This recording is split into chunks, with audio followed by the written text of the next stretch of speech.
Nicolas est en train de préparer son plan de vol. À 25 ans, ce jeune Tahitien est actuellement en train de suivre sa formation théorique pour devenir pilote. Un enseignement qu'il a le courage de suivre par correspondance sur Toulouse. Il ne lui reste plus qu'un module à valider avant de commencer sa formation pratique pour devenir pilote de ligne. Aujourd'hui, il a été choisi pour participer à ce Tour de France. Nicolas, lui, en fait, a participé aux sélections, donc a été sélectionné.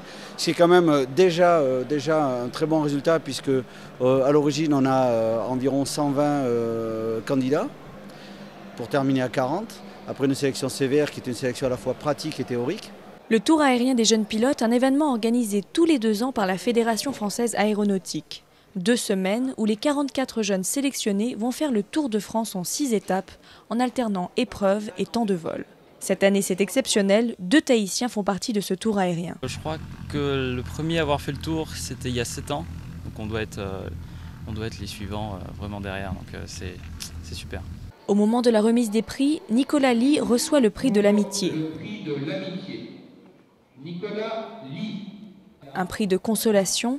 Alors qu'il avait gagné la première étape de ce tour, une erreur de calcul lui a subitement fait perdre toute chance d'être sur le podium. Mais l'ambiance est bon enfant, les jeunes sont surtout heureux d'avoir pu ainsi piloter pendant 2 semaines tous les jours. Ils fêtent la fin de ce tour avec un haka que Nicolas leur a appris.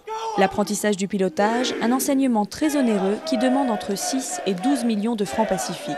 Du moment où on est passionné, après on n'a plus vraiment la notion de sacrifice, alors on le fait naturellement. Mais après, bon, tout le monde me dit que j'en fais quand même un petit peu.